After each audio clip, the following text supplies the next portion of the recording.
পরীক্ষা। তোদের পেছনে বেঈমানকে হুঙ্কার দিয়ে তোকে আমি পরীক্ষা করে নিব। 2 নম্বর হচ্ছে ওয়াল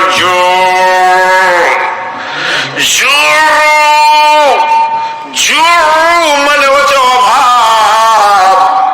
সংসারে এমন অভাব এনে দিব, ঋণ হয়ে গেছে, টাকা নাই, হাট বাজার করা যাবে না।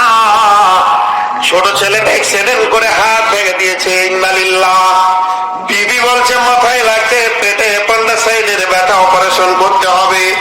দোকানের ঋণ, মার্কেটের ঋণ। আল্লাহ বলছে এই অবস্থায় পৃথিবীর কারো দ্বারস্থ হবি না, খবরদার সুদে যাবি না। তোকে ডাকবে বিভিন্ন সংস্থা, এদিকে আয়, এই করে করে করে করে টাকা কর, ওইদিকে যাবি না। আমি আল্লাহর কাছে উবুর হয়ে পড়ে পড়ে পড়ে পড়ে কান। যেদিন আমার গোডাউন খুলে যাবে, পৃথিবীর কেউ রুখতে পারবে না। মারে আমার, বন্ধে আমার, মেয়েদের একটা রোগ আছে, ছেলেদের হয় না, সেটা হলো প্রসব যন্ত্রণা। এখানে যতগুলি মেয়ে আছে, আল্লাহ প্রত্যেকটা মেয়েকে প্রসব যন্ত্রণা দান করুক, আল্লাহুম্মা আমিন। এই প্রসব যন্ত্রণাটা হচ্ছে সুসংবাদের খবর রে ভাই। পেটে বাচ্চা থাকলেই না প্রসব যন্ত্রণা হয়, বাঁঝাদের প্রসব যন্ত্রণা হবে না। মাঝি মেয়েটা বারবার চাইবে, ওই রকম কোট আমার কখনো হবে যে আমাকে আল্লাহ সোনা মানিক বলে পৃথিবীতে একটা দেবে। অতএব বন্ধুরে, বাচ্চাটা আসার আগেই তো প্রসব যন্ত্রণা, বাচ্চাটা আল্লাহ দেবেন বলেই তো প্রসব যন্ত্রণা দেয়। এখানে 500 মেয়ে আছে, কারো প্রসব যন্ত্রণা এখন হবে না। যে মেয়েটি মা হবে, ওরই প্রসব যন্ত্রণা উঠবে, ব্যথা উঠবে, পেন উঠবে। আর পেন উঠেছে মানে কিছুক্ষণের মধ্যে ও মা হয়ে যাবে, আর ওর পায়ের তলায় বাচ্চাটার জান্নাত হবে, কত বড় নিয়ামত পাবে। তো আমার আল্লাহ বলছেন, যখন কোন সংসারে আমি অভাব করে দিই, ওই লোকটা খুব মানে তাকিয়ে দেখি যে ধৈর্য ধরতে পারছে নাকি। একে প্রসব যন্ত্রণা দিয়েছি, যদি কেউ সবরের সঙ্গে ওই যন্ত্রণা অভাবটাকে ধরে নিতে পারে মুখ না খুলে, তো আমার আল্লাহ বলছে আমি বরকতের ডালিঙের পেছনেই দাঁড়িয়ে আছে। যখন ও সবর করবে, আমি বরকতের গোডাউন খুলে দিব, মালে মালামাল লেগে যাবে। এই তো মালদার হবে। প্রত্যেকটি মালদারকে জিজ্ঞেস করেন যারা কোটিপতি আছে, বলবে আমি বাল্য অবস্থায় রাখাল ছিলাম, আমার কাপড় ছিল না, জামা ছিল না, প্যান্ট ছিল না। আল্লাহ তাবারক ওয়া তাআলা মালদারকে মাল দেওয়ার আগে তাকে প্রসব যন্ত্রণা দেয়। অতএব বন্ধুরে, অভাব হলে যেন আল্লাহর বিরুদ্ধে কোনো কথা না বলা হয়। মসজিদে উবুর হয়ে পড়ে পড়ে আল্লাহর গোডাউন থেকে মাল যেন ছিনিয়ে নেওয়া হয়। 2টা পরীক্ষা হলো, 5টা পরীক্ষা আছে। একটা হলো ভয়, একটা হলো অভাব। ওয়ানাসিম মিনাল আমওয়াল, মালকে আল্লাহ নষ্ট করে দিয়ে পরীক্ষা করবে। মাঠে 3 মণ ধানকে ছড়িয়েছে, তাকে কেটেছে, মেরেছে, জমা করেছে, 300 কুইন্টাল হয়েছে।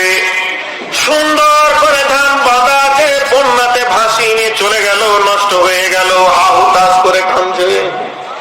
আল্লাহ বলছে তুই কি এনেছিলি যেদিন এসেছিলি? বলে না আনি নাই। যেদিন যাবি কি নিয়ে যাবি? বলে না নিয়ে যাবো না। তাহলে মালটা কোথা পেলে? যেদিন তুই পৃথিবীতে এসেছিস তোর একটা কাপড়ও ছিল না, ঈশ্বরটা ঢাকার মতো তোর কাপড় ছিল না, তুই এত অসহায়। আজকে নূর মোহাম্মদ তোকে আমি 20 কোটি টাকার মালিক করেছি, 50 কোটি টাকার মালিক করেছি, 2 লাখ টাকার মালিক করেছে। এই টাকাটা আমি যদি আবার নিয়ে নি, তোকে নাঙ্গা করে দিতে আমি অন্যায় করবো না। এসেছিলি নাঙ্গা, বানিয়ে দিব, নাঙ্গা দিয়েছি তো আমি। ওর বলার কিছুই নাই। অতএব মানুষ এটা ভেবে দেখে না, অঙ্ক করে না। তো আমার আল্লাহ বলছে কখনো মাল নিব, আবার ছিনিয়ে নিয়ে তোর মুখ পানে দেখবো। তোর মুখ কপাল জড়ো হয়ে গেছে নাকি? আল্লাহর উপরে তোর অসন্তুষ্টি এসেছে নাকি? বাচ্চা ছেলের হাতে যখন বিস্কুট দেওয়া হয়, আবার ওইটা যখন বড় মানুষ এরকম কেড়ে নেয়, নেওয়ার জন্য নেয় না, ওর মনটা দেখে। ছেলে খুশি হলে রিটার্ন দিয়ে দেয়, লোকটি আনন্দ পায়, ওর মাথায় হাত দিয়ে দোয়া দেয়। তো আমার আল্লাহ বলছে তোকে আমি 50 কোটি টাকার মালিক করেছি, 30 কোটি টাকা তোর ধ্বংস করে দিয়ে 20 কোটি টাকা রেখে দিলাম। যদি তুই সন্তুষ্ট চিত্তে নামাজে হেসে খেলে আমার কাছে থাকতে পারে, আবার আমি রিটার্ন করে দিব, আমি কারো মাল নিই না। ওয়া নাকসিম মিনাল আমওয়াল, মালকে কেড়ে নিয়ে আমি পরীক্ষা করব। কয়টা পরীক্ষা হলো? তিনটে। 4 নম্বরে ওয়াল আনফুস। ওয়াল আনফুস, আনফুস মানে নফস, আত্মাকে ক্ষয় করে দেব। নিজের হাতে বাপের লাশ মাটিতে রাখতে হবে, ভাইয়ের লাশ রাখতে হবে, কোলে সন্তানের লাশ রাখতে হবে, স্বামীকে বিছানা থেকে বিদায় দিয়ে দিতে হবে, স্ত্রীকে। অনেক মা আছে, বোন আছে, বুকে হাত মেরে বলে এখন আমি কি করবো, আমার স্বামী চলে গেল, আমার আর কোনো সাহারা নাই। আমার আল্লাহ কত কষ্ট পায়। আল্লাহ মনে মনে বলে, হতভাগে, তোর সাহারা কি তোর স্বামী ছিল? তোর সাহারা তো আমি। যদি তোর স্বামীকে আমি টেড়া করে দিতাম, তোকে পিটিয়ে লম্বা করে দিত। আমি তোর স্বামীকে ভালো মিজাজের বানিয়েছিলাম, তাই তোকে ভালোবেসেছে, প্রেম পিটি দিয়েছে। অতএব তুই ভরসা আমার উপরে রাখ, বাকি জীবনে কেমন ভাবে তুই কাটাবি আমি আল্লাহ দেখে নিব। এই দিকটা ভুলে গিয়ে যখন কোন প্রিয়জন মরে যায়, মানুষ হাহুতাশ করে, তো আমার আল্লাহ বলছেন এটা আর একটা আমার পরীক্ষা। কয়টা হলো? 5 নম্বরে মালদার আম এরকম ঝুলছে, এইরকম সাইজ হয়ে গেছে, চাচা বাগানে ঘুরছে আর খালি মোচে হাত দিচ্ছে, এবছর 30 লাখ মেরে দিয়েছি। আল্লাহ বলছে তোর কুটকুটি ঠান্ডা করছি দাদা। বঙ্গোপসাগরে একটা ঘূর্ণি ঝড় উঠেছে, ঝড়টাকে তুলে দিলে 4000 ফুট ওপরে। আল্লাহ বলছে খবরদার বর্ধমানে নামবি না, নদীয়াতে নামবি না, সিধা মালদা চলে যা, রতুয়া বালুরঘাট এলাকাকে পার করে আম কটা নামতে ফেলে দিকে, তোকে তার জন্য তুলেছি। যখন পাড়ি আম কটা মাটিতে ফেলে দিয়েছে, চাচা তখন বিছানাতে আছড়াইছে, চিল্লিয়ে চিল্লিয়ে কাঁদছে। আল্লাহ বলছে বল, ওই গাছের আমগুলো কি তুই নিজে ঝুলিয়েছিলি না আমি দিয়েছিলাম? রে বানর, আমি দিয়েছি, আমি নিয়েছি, এখানে তোর আবার কিসের কারিশমা আছে? সবর কর, আমি আল্লাহ 3 গুণ 10 গুণ দিতে পারবো।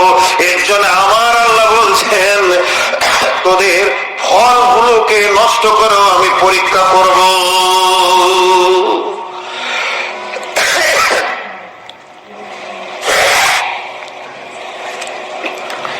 আল্লাহ, 1 ঘন্টা হলো? 1 ঘন্টা হয়েছে না? হয় না,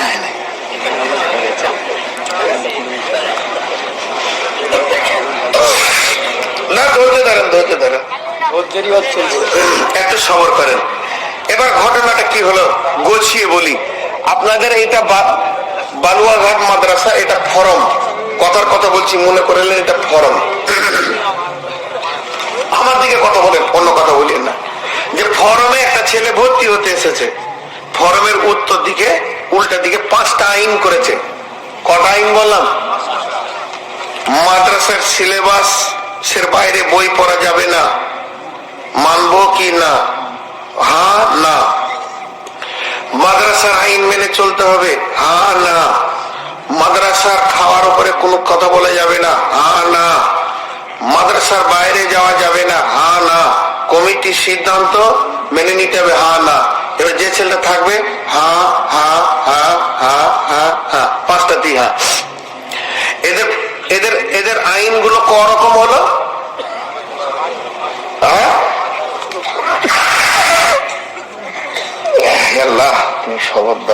এদের আইনগুলো হলো করকম, 5 রকম।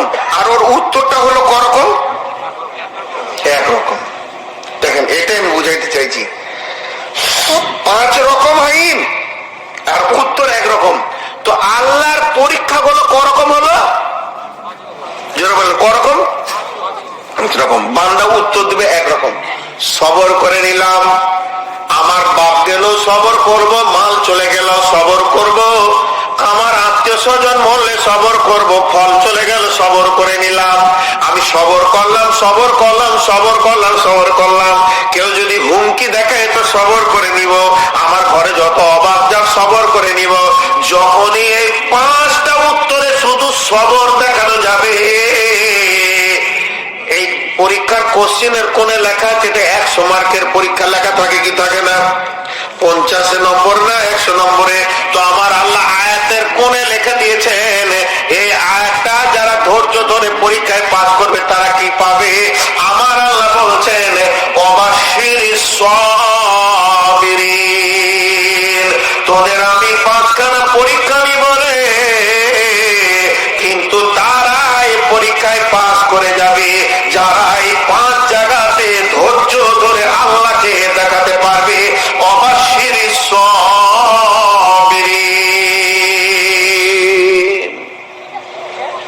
সুসংবাদ হচ্ছে ধৈর্যশীলদের জন্য। দিয়ে আল্লাহ বলছে তোদেরকে খুব সবর করতে বলছি, চারিদিকে তোদের মুখ বেঁধে দিয়েছি, তাহলে তো তোরা গুমরে মরে যাবি। তাহলে একটা রাস্তা খুলে দি, সেটা কি?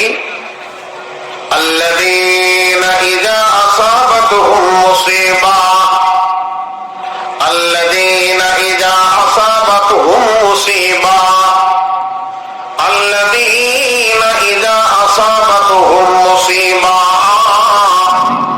আমার আল্লাহ বলেন রে আমার বান্দা, যখন তোদের উপরে বারবার মুসিবত চাপবে, জুলুম চাপবে, মুসিবত চাপবে, জুলুম চাপবে, মুসিবত চাপবে, জুলুম চাপবে, তা তোরা বল। আল্লাহ বলতে বলছেন কলু, তোরা বল ইন্না লিল্লাহি ওয়া ইন্না ইলাইহি রাজিউন। সকলে আমরা জোরে বলি ইন্না লিল্লাহি ওয়া ইন্না ইলাইহি রাজিউন।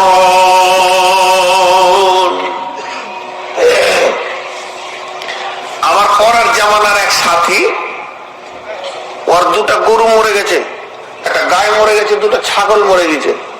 পরার জামানার সাথী, ও আবার এখন হেড মৌলানা, কোন এলাকায় বলবো না, এনে করে গালে হাত দিয়ে বসে আছে। আর মাগরিবের সময় ওর মাদ্রাসাতে গাড়ি নিয়ে ঢুকছি, যে ওর মাদ্রাসাতে একটু নামাজ টামাজ করে পড়ে নিব, পাশের গায়ে জলসা আছে। তো আমাকে বলছে আয় আয় আয়, কোথা থেকে এলি? বলে মালদা থেকে এলাম, ওই দিনাজপুরের দিকে থাকে। তো খবর ভালো, বাড়ি থেকে কদিন বেরোচ্ছি, সব শুধেছে। তা আমরা বলছি তোর গালে কেন হাত রে? বলিস না, লস হয়ে গেল। কি লস হলো? বলে 2টা গরু, একটা গাই, 2টা বকরি, একটা বাছুর হঠাৎ মারা গেল রে, প্রায় 70-80 হাজার টাকা লস হয়ে গেল, খুব টেনশন লাগছে। তা আমাকে বলছি তোকে হিরমুলবিতে বলছে, তুমি বললে তো ভালো হতো না, তোকে হিরমুলবিকে বলছে। দিয়ে নামাজ টামাজ পুরো আমি বললাম যে ইন্না লিল্লাহ তর্জমাটা করতো, ইন্না লিল্লাহি ওয়া ইন্না ইলাইহি রাজিউন। এর 3টে তাফসীর হবে। এখানে আমার গরু মরে পড়ে আছে, বাগানের আম পড়ে আছে, আমার ধান পচে পড়ে আছে, ওটাকে সামনে রেখে আমি বলছি, আমার মায়ের বাপের লাশকে রেখে বলছি ইন্না লিল্লাহি, এগুলো আল্লাহর জন্য হয়েছে, আল্লাহর জন্য হয়েছে। ওয়া ইন্না ইলাইহি রাজিউন, আমিও আল্লাহর কাছে ফিরে যাব। যে আমি একটা ব্যাগ নিয়ে দাঁড়িয়ে আছি ওইখানে, অনেক ভারী, আর এই ভাই মোটর সাইকেলে যাচ্ছেন, দাঁড়ান তো, এটা আপনার জন্যই রেখেছি, চলেন আমি আসছি। তার মানে কি আপনি নিয়ে এলেন? জি, এটা আপনি নিয়ে চলেন, আমি রতুয়াতে গিয়ে আপনার কাছ থেকে নিয়ে নিব। তা আমার গরু ছাগল আল্লাহ মা বাপকে মেরে দিয়েছো, মালকে নষ্ট করে দিয়েছো, তুমি করে চলিয়ে যাও, আমি আসছি, আমার মাল আমি বুঝে নিব। ইন্না লিল্লাহি ওয়া ইন্না ইলাইহি রাজিউন।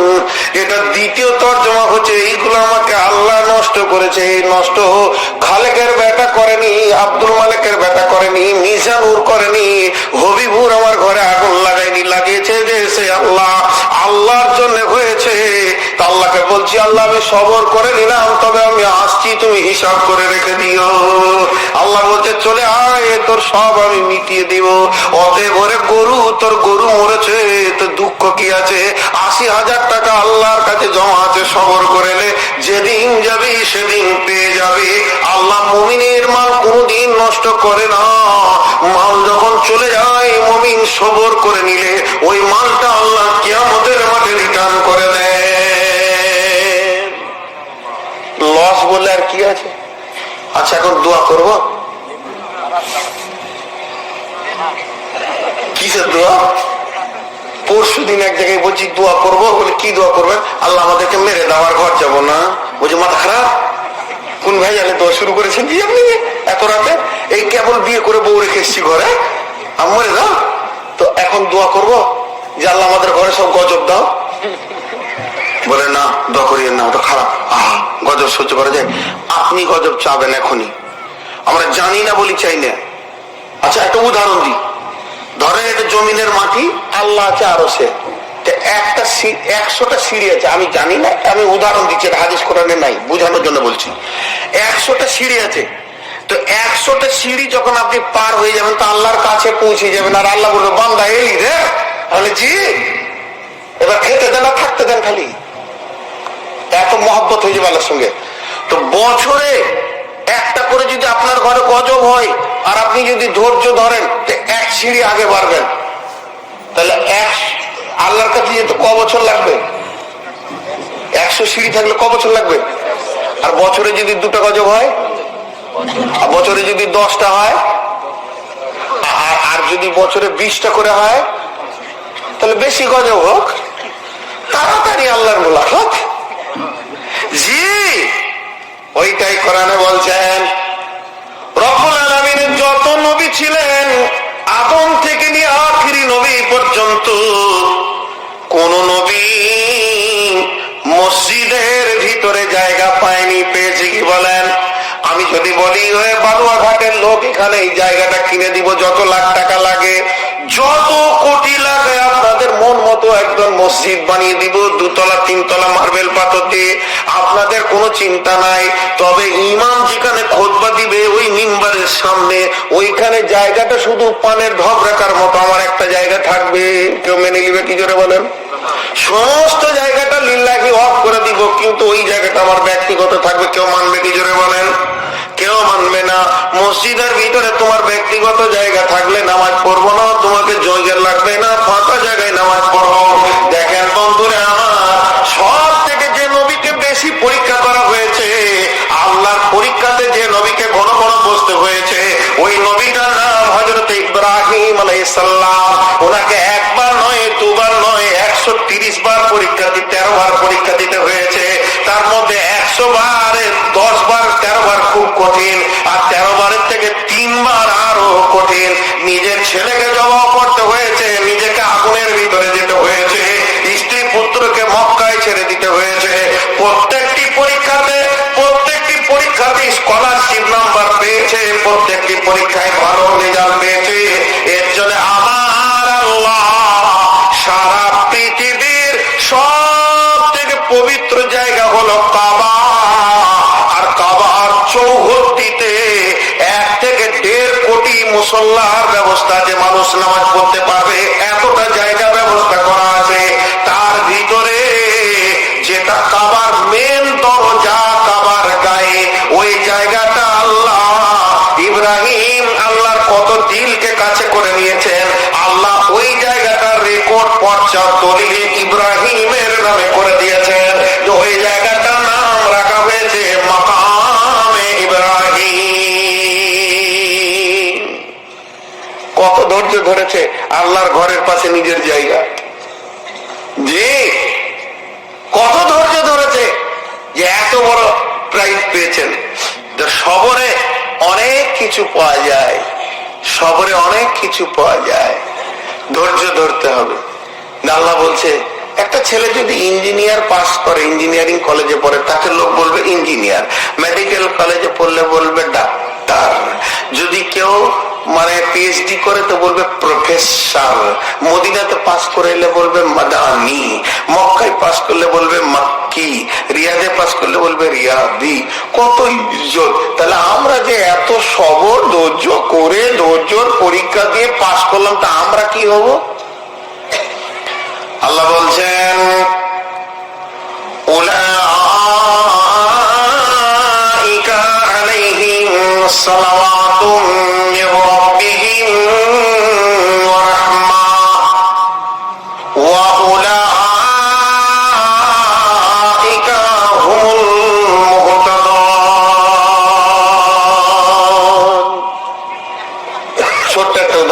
বেশি লম্বা নয়। একটা লোক চাষি মানুষ, বেচারা ছেলে আমেরিকায় ডাক্তার হয়ে গেছে, সাধারণ মানুষ। বেটা ফোন করছে, আব্বাজি আজকে হলো সোমবার, সামনে বুধবার দিন বিকেল 4টার সময় প্লেনে নামবো দমদম এয়ারপোর্টে, আমেরিকা থেকে ডাক্তার হয়ে আসবে। তোর বাপের দিলটা খুশি হবে না বলেন ভাই? হবে না? ওর বাপ 2টা 3টি স্করপিও করেছে, সবাইকে নিয়ে যাবে, চ বেটা কানবো ডাক্তার। তোর বাপ মনে মনে ভাবছে আমার বেটা এবার হসপিটালে থাকবে, এসি ঘরে থাকবে, এসি গাড়ি চাপবে, এসি রুমে বাস করবে, আমার বেটাকে লোক স্যার বলবে, আমার বেটা রুগী দেখবে, আমার বেটা ইঞ্জিনিয়ার, সামনে টেবিল থাকবে, কালি থাকবে, স্কেল থাকবে, বড় বড় প্লাম দিবে, লোক স্যার বলবে। এটাও মনে মনে মনে মনে ভাবছে, এটাও মনে মনে মনে মনে ভাবছে। জি, কথাটা বুঝে গেল?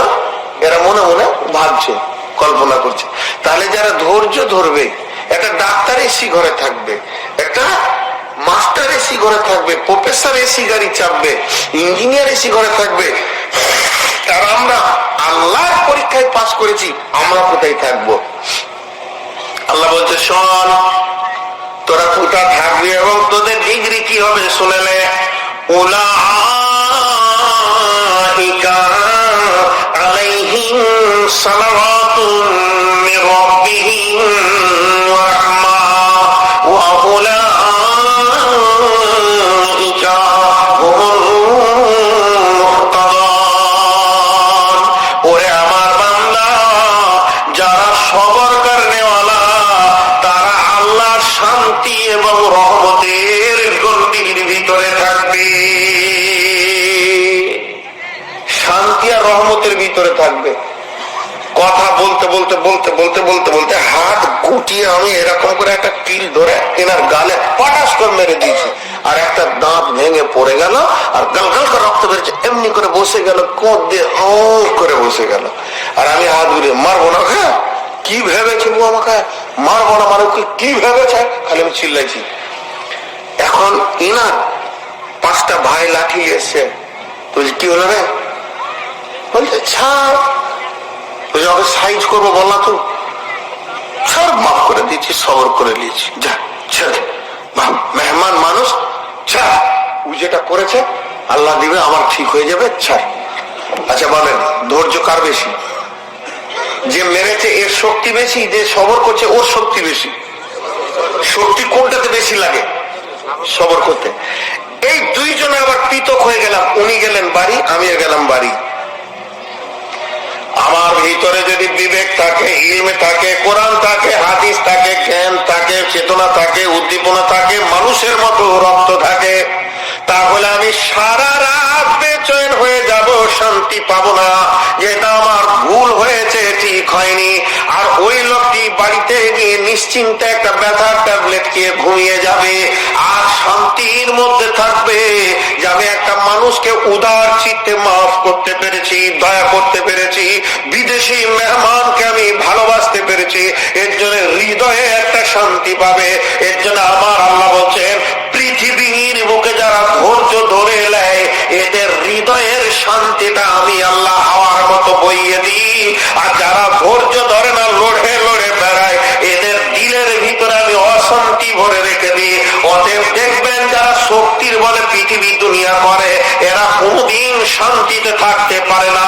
আর কত নরম ধৈর্য মানুষ আছে, ঝগড়া নাই, ঝামেলা নাই, এরা পৃথিবীতে শান্তি বিরাজ করে কবরে চলে যায়। কথা ঠিক না বল? যারা মেরেই বেড়ায়, ওদের মত পর্যন্ত মারতে মারতেই যায়, যায় কি যায় না? হ্যাঁ, আর এরা শান্তি পায়, আর এরা হলো প্রকৃত হেদায়েত প্রাপ্ত। জি, এবার আপনাদের বিরক্ত লাগছে নাকি? আমি আপনাদের কাছে বেশি টাইম নিয়েছি না, সবর করেন। একটা ফ্যামিলির কথা আপনাদের কাছে তুলে ধরবো এখনই কোরআন থেকে। এই ফ্যামিলির কথাটা না শুনে কেউ যাবেন না, বিশেষ করে মা বোনদেরকে বলছি, আল্লাহর ওয়াস্তে আপনারা উঠিয়েন না। জি, কোথায় চাদর যাবে? হ্যাঁ হবে, আমার নাম নবাব, কিছুদিন নেই অভাব, ভিক্ষা করার স্বভাব। প্রতিদিন তো এই কাজ আমার, ওটা আমি ভুলি গো, আপনারা ভুললেও আমি ভুলবো না। আপনাদের বিরক্ত লাগছে নাকি? ওই যে উঠছে একটা দুটো করে। এবার ফ্যামিলির ঘটনাটা শুনেন। ওই ফ্যামিলিটা, কোরআনে 3 ধরনের ফ্যামিলি আছে। তো ভালোই লোক উঠতে শুরু করলে তাহলে কালেকশন না করলে যে মাদ্রাসা লস হবে, উঠবে না। পেশাব করতে দিয়েছে, আমি সেটা বুঝি না, তো বয়স এত হলে তো পেশাব বুঝছি না এখন। ওদের সাথে যে একবার দেখে আছি পেশাবটা, কথা বলছি। আজকের বিষয়টা খারাপ লাগছে। পৃথিবীটা নষ্ট হয়েছে আমাদের ধৈর্য না থাকার কারণে। এই গাড়িটা নিয়ে আমি যখন বার হব আর যুবকরা সারা সামনে ভুটভুটি আছে, আমার গাড়ি 3.5 ফুট চওড়া, যাবে কোন দিকে ওর মাথা তো টানে, ছেড়ে দেবে সালা, খালি কুদবো। আর এইরকম করে অ্যাপাচি গাড়ি চালাচ্ছে, দেখেছেন এরকম চালাতে? ওদেরকে দেখলে কি দোয়া পড়তে হয় জানি না। এইসব দোয়া মুখস্থ রাখতে হয়। এটা বাংলাতে দোয়া তৈরি করেছি আমি, আল্লাহকে ডাম্পারের চাকে ভরে দাও, রোডটা তো পরিষ্কার হোক। রোডের নোংরা, ওগুলো রোডের নোংরা।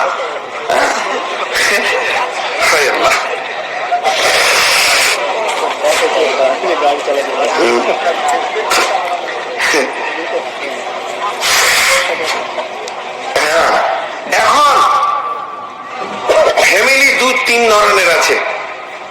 মেয়েটা ভালো, ছেলেটা খারাপ, সংসার টিকবে না। ছেলেটা ভালো, মেয়েটা খারাপ, সংসার টিকবে না।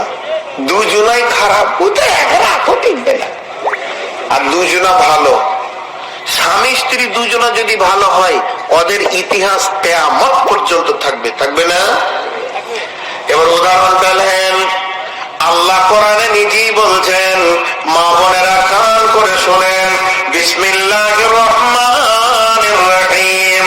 দারাবাল্লাহু মাসালান লিল্লাযীনা কাফারু ইমরাআতা নূহিন ওয়া ইমরাআতা লূতিন কানাতা তাহতা আবদাইনি মিন ইবাদিনা সালিহাইনি ফাখানাতাহুমা ফালাম ইগনিয়া আনহুমা মিনাল্লাহি শাইআ ওয়া কিলা দুখুলান নার মা'আদ দাখিলিন।